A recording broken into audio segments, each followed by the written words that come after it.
Hello ಆತ್ಮೀಯರೇ, ನಮ್ಮ ನಂಬಿಕೆಗೆ ಸ್ವಾಗತ ಸುಸ್ವಾಗತ. ಸ್ನೇಹಿತರೆ, ಈ ಮಹಾನ್ ಸಂತ ಹುಟ್ಟಿದ್ದು ಮಹಾರಾಷ್ಟ್ರದಲ್ಲಾದರೂ ತಮ್ಮ ಕಾಯಕವನ್ನು ನೆಲೆಗೊಳಿಸಿದ್ದು ಮಾತ್ರ ಕರ್ನಾಟಕದಲ್ಲಿ. ಇಡೀ ಕರ್ನಾಟಕ ಜನತೆಗೆ ಮಾತ್ರವಲ್ಲ, ಇಡೀ ದೇಶ ವಿದೇಶಗಳಲ್ಲೂ ಈ ಮಹಾನ್ ತೇಜಸ್ವಿಯ ಹೆಸರು ರಾರಾಜಿಸಿಬಿಟ್ಟಿದೆ. ಆ ಭಗವಂತನನ್ನೇ ಸಾಕ್ಷಾತ್ಕರಿಸಿಕೊಂಡು ತಮ್ಮ ಜೀವನದುದ್ದಕ್ಕೂ ಬಡ ಬಗ್ಗರ ದೀನರ ಪರವಾಗಿ ಅವರ ಏಳಿಗೆಗೆ ದುಡಿದ ಮಹಾನ್ ಚೈತನ್ಯ ಶ್ರೀ ಗುರು ದತ್ತಾತ್ರೇಯರ ಅವತಾರವೇ ಎಂದು ಪ್ರಸಿದ್ಧವಾದ ಸಂತ ಅವರೇ ಶ್ರೀ ಶ್ರೀಧರ ಸ್ವಾಮಿ ಮಹಾರಾಜರು. ಬನ್ನಿ, ಹಾಗಿದ್ರೆ ಅವರ ಬದುಕಿನುದ್ದದ ಪಯಣವನ್ನ ಸಾಧ್ಯವಾದಷ್ಟು ತಿಳಿದುಕೊಳ್ಳೋ ಪ್ರಯತ್ನ ಮಾಡೋಣ. ಅದಕ್ಕೂ ಮುನ್ನ ನಮ್ಮ ನಂಬಿಕೆಗೆ ನಿಮ್ಮ ಬೆಂಬಲವಿರಲಿ. ಸ್ನೇಹಿತರೆ, ಡಿಸೆಂಬರ್ 7, 1908ರಂದು ಕರ್ನಾಟಕದ ಚಿಂಚೋಳಿಯಲ್ಲಿ ನಾರಾಯಣರಾವ್ ಹಾಗೂ ಕಮಲಾಬಾಯಿ ದೇಗ್ಲೂರ್ಕರ್ ಅವರ 5ನೇ ಮಗನಾಗಿ ಶ್ರೀಧರ ಸ್ವಾಮಿಗಳ ಜನನವಾಗುತ್ತೆ. ಗುರು ದತ್ತ ಜಯಂತಿ ಎಂದೇ ಜನಿಸಿರುವುದು ವಿಸ್ಮಯದ ಸಂಗತಿ. ಇವರ ಪೂರ್ವಾಶ್ರಮದ ಹೆಸರು ಶ್ರೀಧರ ದೇಗ್ಲೂರ್ಕರ್. ಪುಟ್ಟ ಬಾಲಕ ಶ್ರೀಧರ 3ನೇ ವಯಸ್ಸಿಗೆ ತಂದೆಯನ್ನ ಕಳೆದುಕೊಳ್ತಾರೆ. ಸಣ್ಣ ವಯಸ್ಸಿನಿಂದಲೂ ಬಾಲಕ ಶ್ರೀಧರ ರಾಮ ಭಕ್ತಿಯ ಒಲವನ್ನ ತೋರ್ತಿದ್ರು. ಸ್ವಭಾವತಃ ಬಾಲಕ ಶ್ರೀಧರ ಶಾಂತ ಮತ್ತು ಪರರಿಗಾಗಿ ಕಾಳಜಿಯುಳ್ಳ ಮನೋಭಾವದವರಾಗಿದ್ರು. ಅವರ ತಾಯಿ ಶ್ರೀಧರರಿಗೆ ರಾಮನಾಮ ಜಪಿಸುವಂತೆ ಪ್ರೋತ್ಸಾಹಿಸುತ್ತಿದ್ರು. ಇದರಿಂದಾಗಿ 5ನೆಯ ವಯಸ್ಸಿನಲ್ಲಿ ರಾಮನ ಫೋಟೋ ಮುಂದೆ ಕುಳಿತು ರಾಮನಾಮ ಜಪ ಮಾಡ್ತಿದ್ರು. ಅದು ಎಷ್ಟು ಅತಿರೇಕಕ್ಕೆ ಹೋಗಿತ್ತೆಂದ್ರೆ, ಅನಾರೋಗ್ಯ ಪೀಡಿತರಾಗಿದ್ರು, ಏನನ್ನೂ ಓದದೆ ಕೇವಲ ರಾಮನಾಮ ಜಪಿಸುತ್ತಾ ಪರೀಕ್ಷೆ ಬರೆದು ಉತ್ತೀರ್ಣರಾಗಿರ್ತಾರೆ. ಹಾಗೆ ಸದಾ ರಾಮನಾಮ ಜಪ ಮಾಡುವುದನ್ನ ನೋಡ್ತಿದ್ದ ಕೆಲ ಸ್ನೇಹಿತರು ಈಜಲು ಬಾರದ ಶ್ರೀಧರನಿಗೆ ವ್ಯಂಗ್ಯವಾಗಿ, ಕೊಳದಲ್ಲಿ ನೆಗೆ ನೋಡೋಣ, ನಿನ್ನ ರಾಮ ಹೇಗೆ ನಿನ್ನನ್ನು ರಕ್ಷಿಸ್ತಾನೆ ಅಂದ್ರು. ತಕ್ಷಣವೇ ಹಿಂದು ಮುಂದು ಯೋಚಿಸದೆ ಶ್ರೀಧರರು ಕೊಳದಲ್ಲಿ ನೆಗೆಯಲು ಓಡಿದ್ರು. ಆಗ ಅವನ ಅಣ್ಣ ಮತ್ತು ಸ್ನೇಹಿತರು ತಡೆದು ಹಿಂದಕ್ಕೆ ಕರೆದುಕೊಂಡು ಬಂದ್ರು. ಹೀಗೆ ಅವರ ಸಹೋದರ ಶ್ರೀಧರನಿಗೆ 10 ವರ್ಷವಿದ್ದಾಗ ತೀರಿ ಹೋಗ್ತಾರೆ. ತಾಯಿ ಕಮಲಾಬಾಯಿ ಅದೇ ನೋವಿನಲ್ಲಿ ದುಃಖಿಸ್ತಿರ್ತಾರೆ. ಆಗ ಸಣ್ಣ ಹುಡುಗ ಶ್ರೀಧರ ಅಮ್ಮನ ಬಳಿಗೆ ಹೋಗಿ ತನ್ನ ವಯಸ್ಸಿಗೆ ಮೀರಿದಂತೆ ಸಾಂತ್ವನದ ಮಾತುಗಳನ್ನಾಡಿಬಿಡ್ತಾರೆ. ಅಮ್ಮ, ನೀನೇ ಕಳ್ತಿದ್ಯಾ? ಇದುವರೆಗೂ ನಾವು ಪ್ರೀತಿಸ್ತಿದ್ದದ್ದು ಜೀವಾತ್ಮನನ್ನ, ಈಗ ನಾವು ಕಳೆದುಕೊಂಡಿದ್ದೇವೆ. ಆದರೆ ವಾಸ್ತವವಾಗಿ ಆ ಜೀವಾತ್ಮನು ಹುಟ್ಟಲೂ ಇಲ್ಲ, ಸಾಯಲೂ ಇಲ್ಲ. ದೇಹವು ಪಂಚಭೂತಗಳಿಂದ ಆದದ್ದು. ಈ ಪಂಚಭೂತಗಳ ಸಂಯೋಗವೇ ದೇಹ. ಸಾವು ಎಂದರೆ ಈ ಪಂಚಭೂತಗಳ ಬೇರ್ಪಡಿಕೆ ಮತ್ತು ಪರಮಾತ್ಮನಲ್ಲಿ ಅವುಗಳ ವಿಲಯ. ಆ ಪರಮಾತ್ಮ ಎಂದಿಗೂ ಸಾಯುವುದಿಲ್ಲ. ಜೀವಾತ್ಮವು ದೇಹದಿಂದ ಬೇರ್ಪಟ್ಟಾಗ ನಾವು ದೇಹ ಮರಣ ಹೊಂದಿತು ಎನ್ನುತ್ತೇವೆ. ಆದರೆ ಆ ಜೀವಾತ್ಮವು ಬೇರೊಂದು ದೇಹವನ್ನ ಧರಿಸುತ್ತೆ. ನಾವು ಈಗ ಕಳೆದುಕೊಂಡದ್ದು ಆ ಪಂಚಭೂತಗಳನ್ನಷ್ಟೇ ಹೊರತು ನಾವು ಪ್ರೀತಿಸ್ತಿದ್ದ ಅದರೊಳಗಿದ್ದ ಜೀವಾತ್ಮನನ್ನಲ್ಲ. ಆದ್ದರಿಂದ ಹೀಗೆ ಅಳುವುದು ತರವಲ್ಲ. ಈ ಸತ್ಯವನ್ನ ತಿಳಿದವನು ಜನನ ಮರಣಗಳ ಚಕ್ರದಿಂದ ಮುಕ್ತಿ ಪಡಿತಾನೆ. ಈ ಅರಿವಿನಿಂದಾಗಿ ನೀನು ಅಳುವನ್ನ ನಿಲ್ಲಿಸುವೆ ಎಂದು ಭಾವಿಸ್ತೇನೆ ಎಂದು ಬಿಡ್ತಾರೆ. ಇದನ್ನೆಲ್ಲ ಕೇಳ್ತಿದ್ದ ಶೋಕತಪ್ತ ತಾಯಿ ಹಾಗೂ ಇತರರು 10 ವರ್ಷದ ಹುಡುಗ ಇಂತಹ ಉನ್ನತ ಮಟ್ಟದ ಅಧ್ಯಾತ್ಮ ತತ್ವವನ್ನ ಬೋಧಿಸಿದ್ದನ್ನ ಕಂಡು ಬೆಕ್ಕಸ ಬೆರಗಾಗಿ ಬಿಡ್ತಾರೆ. ಇದಾದ ನಂತರ ಮತ್ತೊಂದು ವರ್ಷದಲ್ಲೇ ಶ್ರೀಧರ ಅವರ ತಾಯಿಯನ್ನ ಕಳೆದುಕೊಳ್ತಾರೆ. ಈಗ ಶ್ರೀಧರರು ತಂದೆ ತಾಯಿ ಇಲ್ಲದ ತಬ್ಬಲಿಯಾಗ್ತಾರೆ. ಮುಂದಿನ ಕೆಲವು ವರ್ಷಗಳನ್ನ ವಿದ್ಯಾರ್ಥಿ ನಿಲಯದಲ್ಲಿದ್ದುಕೊಂಡು ಪುಣೆ ಮತ್ತು ಗುಲ್ಬರ್ಗಾಗಳಲ್ಲಿ ಓದನ್ನ ಮುಂದುವರಿಸ್ತಾರೆ. ಮಹಾತ್ಮರ ಸರ್ವಾತ್ಮ ಭಾವ ಎಳೆಯ ವಯಸ್ಸಿನಲ್ಲೇ ಪ್ರಕಟವಾಗುತ್ತೆ. ಶಾಲೆಯಲ್ಲಿ ಓದುತ್ತಿದ್ದಾಗ ತನ್ನ ಸ್ನೇಹಿತರ ಶಾಲಾ ಶುಲ್ಕವನ್ನ ತಾನೇ ಭರಿಸಲು ಒಂದು ದಿನಸಿ ಅಂಗಡಿಯಲ್ಲಿ ಕೆಲಸಕ್ಕೆ ಸೇರಿಕೊಳ್ತಾರೆ. ಈ ಸಮಯದಲ್ಲಿ ಆಧ್ಯಾತ್ಮ ಸಾಧನೆಗಾಗಿ ಅವರ ಬಯಕೆ ಪ್ರಬಲವಾಗಿ ವೃದ್ಧಿಯಾಗುತ್ತಲಿತ್ತು. ಪುಣೆಯ ಶಾಲೆಯಲ್ಲಿ ಓದುತ್ತಿದ್ದಾಗ ಅಲ್ಲಿ ಕೆಲವು ಶಿಕ್ಷಕರು ಚೆನ್ನಾಗಿ ಪರಿಚಯವಾಗಿದ್ರು. ಅಂಥವರಲ್ಲೊಬ್ರು ಶ್ರೀ ಪಣಿಕ್ಕರ್ ಗುರೂಜಿ. ಹುಡುಗನಲ್ಲಿದ್ದ ತೀವ್ರ ಆಧ್ಯಾತ್ಮಿಕ ದಾಹವನ್ನ ಕಂಡು ಸಜ್ಜನಗಡ ಎಂಬಲ್ಲಿರುವ ಸಮರ್ಥ ರಾಮದಾಸರ ಸಮಾಧಿಗೆ ಹೋಗಿ ಕೃಪೆಗಾಗಿ ಪ್ರಾರ್ಥಿಸು ಅಂತ ಸಲಹೆ ನೀಡ್ತಾರೆ. ಈ ಸಮರ್ಥ ರಾಮದಾಸರು 1608ರಿಂದ 1681ರವರೆಗೆ ಬಾಳಿದವರು. ಮಹಾರಾಷ್ಟ್ರದ 17ನೇ ಶತಮಾನದ ಪ್ರಸಿದ್ಧ ಸಂತರು. ಅವರು ರಚಿಸಿರುವ ಅದ್ವೈತ ಪರವಾದ ದಾಸಬೋಧ ಬಹಳ ಪ್ರಸಿದ್ಧವಾದ ಕೃತಿ. ಸಾಲದಕ್ಕೆ ಇವರು ಶಿವಾಜಿಯ ಗುರುಗಳು ಆಗಿದ್ರು. ಇಡೀ ದೇಶಕ್ಕೆ ಧರ್ಮ ಸ್ಥಾಪನೆಗೆ ಒಬ್ಬ ಧೀರ ಮಗನನ್ನ ಕರುಣಿಸಿದ ದೈವಾವತಾರಿಯಾಗಿದ್ರು ಗುರುಗಳು. ಹೀಗೆ ಆಧ್ಯಾತ್ಮ ಜ್ಞಾನವನ್ನ ಪಡೆಯುವ ಇಚ್ಛೆ ಶ್ರೀಧರರಲ್ಲಿ ಉತ್ಕಟವಾಗ್ತಾ ಹೋಯಿತು. ತನ್ನ ಬಳಿ ಇದ್ದ ಹಣವನ್ನೆಲ್ಲ ಬಡವರಿಗೆ ಹಂಚಿಬಿಟ್ರು. ಶ್ರೀಧರರು ತನಗಿಷ್ಟವಾದ ಪೇಡವನ್ನ ರಾಮನ ಫೋಟೋ ಮುಂದೆ ಇಟ್ಟು ನಂತರ ಅದಕ್ಕೆ ಸೆಗಣಿಯನ್ನ ಬೆರೆಸಿ ತಿಂದು ಬಿಡ್ತಾರೆ. ಯಾಕಂದ್ರೆ ವ್ಯಾಮೋಹ ಅನ್ನೋದು ಯಾವುದರ ಮೇಲೂ ಇರಬಾರದೆಂದು. ಹೀಗೆ ಗುರುಗಳು ಸೂಚಿಸಿದಂತೆ ಸಜ್ಜನಗಡಕ್ಕೆ ವಿಜಯದಶಮಿಯ ದಿನದಂದು ಹೊರಡಲು ಅಣಿಯಾಗ್ತಾರೆ. ಹೀಗೆ ಹೊರಟಾಗ ತಾನು ಕಾಲ, ದೇಶ, ಚರಾಚರ ವಸ್ತುಗಳ ಮೇಲೆ ಸಂಪೂರ್ಣ ನಿಯಂತ್ರಣವುಳ್ಳ ಸೃಷ್ಟಿಕರ್ತನ ಸನಿಹ ತೆರಳುತ್ತಿದ್ದೇನೆ ಅಂತ ಅನಿಸೋಕೆ ಶುರುವಾಗತ್ತೆ. ಸ್ವಲ್ಪ ಕಾಲ ಧ್ಯಾನಿಸಿ ಒಂದು ಕಾಗದದ ಮೇಲೆ ಹೀಗೆ ಬರೀತಾರೆ: ಮರಣದ ತನಕವೂ ಬ್ರಹ್ಮಚಾರಿಯಾಗಿ ಇರ್ತೇನೆ. ಬಡವರಿಗೆಂದಾಗ್ಲಿ ಒಳ್ಳೆಯ ಉದ್ದೇಶಕ್ಕೆಂದಾಗ್ಲಿ ಬಲವಂತವಾಗಿ ಕೊಟ್ಟರೂ ಹಣವನ್ನ ಸ್ಪರ್ಶಿಸೋದೂ ಇಲ್ಲ. ಯಾವ ಸ್ಥಳದಲ್ಲಿಯೂ ಮುಖ್ಯ ಪುರೋಹಿತನಾಗೋದಿಲ್ಲ. ನನ್ನ ಅಗತ್ಯಗಳನ್ನ ಆದಷ್ಟು ಮಿತವಾಗಿರಿಸಿಕೊಳ್ತೇನೆ. ಪುರುಷ ಸ್ತ್ರೀ ಎಂಬ ಭೇದ ಭಾವ ಮಾಡೋದಿಲ್ಲ. ಎಲ್ಲ ವಿಧದಲ್ಲಿಯೂ ನನ್ನ ಜೀವನವನ್ನ ಸಮಾಜದ ಒಳಿತಿಗಾಗಿ ಮೀಸಲಿಡ್ತೇನೆ. ಪ್ರಪಂಚಕ್ಕೆ ಸುಖ ಶಾಂತಿ ದೊರಕಲಿ ಎಂಬ ಉದ್ದೇಶದಿಂದ ಧರ್ಮದ ಪುನರುಜ್ಜೀವನಕ್ಕಾಗಿ ಶ್ರಮಿಸ್ತೇನೆ. ಈ ಎಲ್ಲ ಉದ್ದೇಶಗಳಿಗಾಗಿ ನನ್ನ ದೇಹವನ್ನ ದೇವರಿಗೆ ಒಪ್ಪಿಸ್ತಿದ್ದೇನೆ. ಒಂದು ವೇಳೆ ನಾನು ಅಸತ್ಯದ ದಾರಿಯಲ್ಲಿ ನಡೆದದ್ದೇ ಆದ್ರೆ ಸತ್ಯ ಮಾರ್ಗದೆಡೆಗೆ ನನ್ನನ್ನು ನಡೆಸುವುದು ಭಗವಂತನ ಜವಾಬ್ದಾರಿ ಎಂದು ಬರೆದಿಟ್ಟುಕೊಳ್ತಾರೆ. ಹೀಗೆ ಸಜ್ಜನಗಡಕ್ಕೆ ತಲುಪಿ ಅಲ್ಲಿ ರಾಮನಾಮ ಜಪ ಮಾಡಲಾರಂಭಿಸ್ತಾರೆ. ಆ ಮಠದಲ್ಲಿ 3 ದಿನ ಹೀಗೆ ಕಳೆದು ಹೋಯಿತು. 3 ದಿನಗಳ ನಂತರ ಮಠದ ಮೇಲ್ವಿಚಾರಕರು ಬಂದು, ಇಲ್ಲಿ 3 ದಿನ ಮಾತ್ರ ಇರಲು ಅವಕಾಶವಷ್ಟೇ, ನೀನಿನ್ನು ಹೊರಡಬೇಕು ಅಂತಾರೆ. ಅಲ್ಲಿ ಊಟ ಮತ್ತು ವಸತಿ 3 ದಿನಗಳಿಗೆ ಮಾತ್ರ ಎಂಬ ವಿಷಯ ಶ್ರೀಧರರಿಗೆ ತಿಳಿದಿರಲಿಲ್ಲ. ಆಗ ವಿನಂತಿಸಿಕೊಳ್ತಾರೆ: ನಾನು ಏನು ಬೇಕಾದರೂ ಕೆಲಸ ಮಾಡಲು ಸಿದ್ಧ, ಆದರೆ ಸಮಾಧಿಯ ಬಳಿ ನನಗೆ ಇರಲು ಅವಕಾಶ ಕೊಡಿ ಅಂತ ಕೇಳಿಕೊಳ್ತಾರೆ. ಪಾಪ ಹುಡುಗನ ಗೋಳಿಗೆ ಕರಗಿ ಮಠದ ಮೇಲ್ವಿಚಾರಕರು ಒಪ್ಪಿಕೊಳ್ತಾರೆ. ಆದರೆ ಷರತ್ತುಬದ್ಧ ನಿಯಮ ಹಾಕ್ತಾರೆ. ಅದೇನಾದ್ರೆ ಸಮರ್ಥ ರಾಮದಾಸರಿಗೆ ಪ್ರೀತಿಯಾಗುವ ಏನಾದರೂ ಕೆಲಸವನ್ನ ಮಾಡಬೇಕು ಅಂತಾರೆ. ಶ್ರೀಧರರಿಗೆ ಆನಂದವೋ ಆನಂದ. ಗುರುಗಳ ಸೇವೆಗಿಂತ ಇನ್ನೇನು ಬೇಕಿತ್ತು. ಹೀಗೆ ಗುರು ಸಮರ್ಥರು ತಮ್ಮನ್ನರಸಿ ಬಂದಿದ್ದ ಶ್ರೀಧರರನ್ನ ಪರೀಕ್ಷೆಗೆ ಒಳಪಡಿಸ್ತಾರೆ. ಹೀಗೆ ಸಜ್ಜನಗಡದಲ್ಲಿ 3 ವರ್ಷಗಳು ಗುರುಗಳ ಪರೀಕ್ಷೆಯನ್ನು ಎದುರಿಸಿದ್ರು ಶ್ರೀಧರರು. ಸೂರ್ಯೋದಯಕ್ಕೆ ಮುಂಚಿತವಾಗಿಯೇ ಎದ್ದು ಪ್ರಾತಃ ಕಾಲದ ಧಾರ್ಮಿಕ ವಿಧಿಗಳನ್ನು ಮುಗಿಸಿ ಕೆಲಸಕ್ಕೆ ತೊಡಗುವುದು, ನೆಲಗುಡಿಸುವುದು, ಊಟ ಬಡಿಸುವುದು, ಸಮರ್ಥರ ಸಮಾಧಿಯ ಮೇಲೆ ಹಾಸಲು ಉಪಯೋಗಿಸುವ ವಸ್ತ್ರಗಳನ್ನು ಒಗೆಯುವುದು, ಪಾತ್ರೆ ತೊಳೆಯುವುದು ಮುಂತಾದ ಕೆಲಸಗಳನ್ನ ಶ್ರದ್ಧೆಯಿಂದ ಮಾಡ್ತಾರೆ. ಒಮ್ಮೊಮ್ಮೆ ಸಮರ್ಥರ ಕೆಲಸಗಳಲ್ಲಿ ಎಷ್ಟರ ಮಟ್ಟಿಗೆ ಮಗ್ನನಾಗಿರುತ್ತಿದ್ದರೆಂದರೆ ಊಟ ಮಾಡುವುದನ್ನೇ ಮರೆಯುತ್ತಿದ್ರು. ಮಠದ ಮುಖ್ಯಸ್ಥ ಇವರ ಕಷ್ಟವನ್ನು ನೋಡಲಾಗದೆ ಹಾಲನ್ನ ಸೇವಿಸಲು ಕೊಟ್ಟಾಗ ಹಾಲು ದುಬಾರಿಯಾಗುತ್ತೆ, ಅದರ ಬದಲು ಕಡಲೆಕಾಯಿ ಬೀಜವನ್ನ ತಿನ್ನುತ್ತೇನೆ ಎನ್ನುತ್ತಿದ್ದರಂತೆ.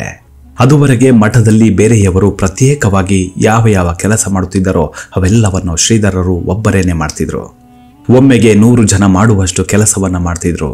ಸಮರ್ಥರ ಬಗೆಗೆ ಶ್ರೀಧರರಿಗಿದ್ದ ಅಚಲ ಶ್ರದ್ಧೆ ಮತ್ತು ಅವರ ಆಶೀರ್ವಾದಗಳಿಂದ ಇಂತಹ ಪ್ರಚಂಡ ಕ್ರಿಯಾಶಕ್ತಿ ಅವರಲ್ಲಿ ಉಂಟಾಗಿತ್ತು. ನಂತರ ಸಮರ್ಥರರ ಹೆಸರಾಂತ ಕೃತಿ ದಾಸಬೋಧವನ್ನ ಪಠಿಸುವ ಪುಣ್ಯ ಕರ್ತವ್ಯ ಅವರ ಪಾಲಿಗೆ ಲಭಿಸಿತು. ದೈನಂದಿನ ಪೂಜೆ ಮುಗಿದ ಬಳಿಕ ದಾಸಬೋಧವನ್ನ ಪಠಿಸುವುದು ಶ್ರೀಧರರ ಪುಣ್ಯ ಕರ್ತವ್ಯವಾಯಿತು. ಒಮ್ಮೆ ಮಠದಲ್ಲಿ ಅಡುಗೆಯವರು ಇಲ್ಲದ ಪರಿಸ್ಥಿತಿ ಬಂತು. ಆಗ ಈ ವಿಷಯ ತಿಳಿದ ತಕ್ಷಣವೇ ಶ್ರೀಧರರು ನಾನೇ ಆ ಕೆಲಸ ವಹಿಸಿಕೊಳ್ತೇನೆ ಎಂದು ಬಿಟ್ರು. ಅಡುಗೆ ಸಿದ್ಧಪಡಿಸಿ ತಾನೇ ಎಲ್ಲರಿಗೂ ಬಡಿಸಲು ಹಣಿಯಾದ್ರು. ಪ್ರತಿದಿನವೂ 30 ಜನರಿಗೆ, ಗುರುವಾರದಂದು 100 ಜನರಿಗೆ ಅಡುಗೆ ಮಾಡಬೇಕಿತ್ತು. ಶ್ರೀಧರರು ಪಾಕಕಲೆಯಲ್ಲಿ ಪರಿಣಿತರೇನೂ ಅಲ್ಲ. ಆದರೂ ಭಕ್ತವೃಂದವು ಅವರು ಮಾಡಿದ ಅಡುಗೆ ರುಚಿಕರವಾಗಿದೆ ಎಂದು ಹೊಗಳುತ್ತಿದ್ರು.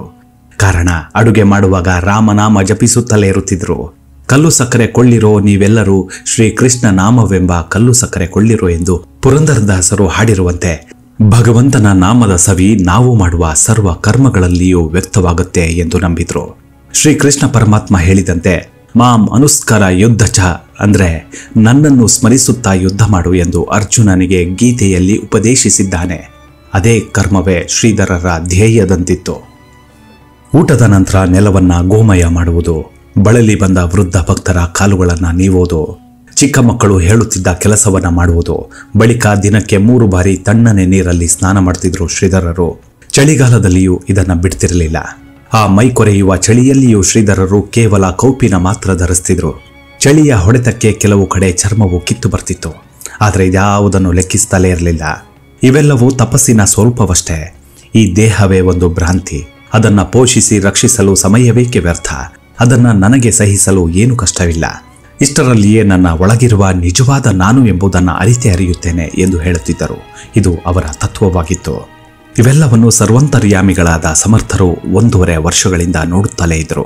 ಒಮ್ಮೆ ಶ್ರೀಧರ ಸಮಾಧಿಯ ಹೊರಗೆ ಇದ್ದ ಗುಹೆಯಲ್ಲಿ ಧ್ಯಾನಿಸುತ್ತಿದ್ದಾಗ ತಕ್ಷಣವೇ ಇಡೀ ಗುಹೆ ಎಲ್ಲಿಂದಲೋ ಬಂದ ಒಂದು ಉಜ್ವಲ ಬೆಳಕಿನಿಂದ ತುಂಬಿ ಹೋಯಿತು.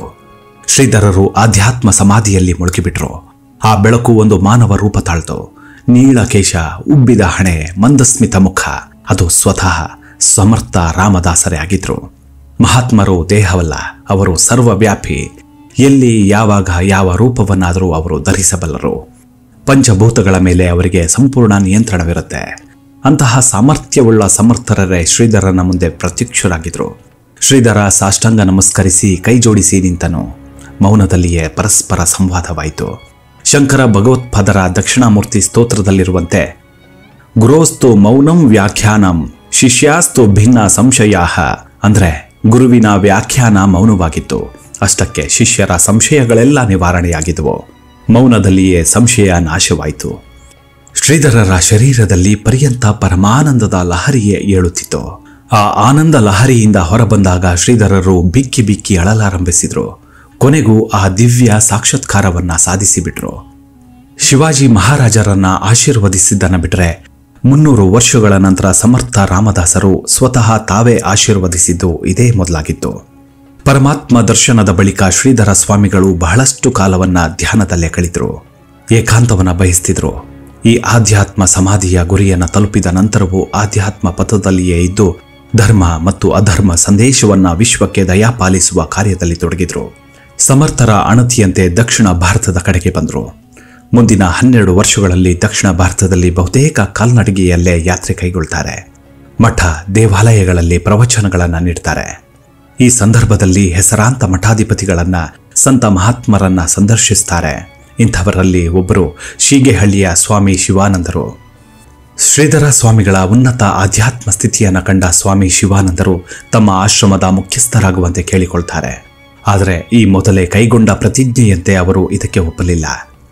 ಶಿವಾನಂದರು ಮತ್ತು ಅವರ ಶಿಷ್ಯರು ಸ್ವಾಮಿಗಳನ್ನ ಶೀಗೆಹಳ್ಳಿಯಲ್ಲೇ ಇರುವಂತೆ ಬಹಳ ಬಲವಂತ ಮಾಡ್ತಾರೆ. ಅದು ಎಷ್ಟರ ಮಟ್ಟಿಗಂದರೆ ಸ್ವಾಮಿ ಶಿವಾನಂದರು ಉಪವಾಸವನ್ನೇ ಆರಂಭಿಸಿ ಬಿಟ್ಟಿದ್ರು.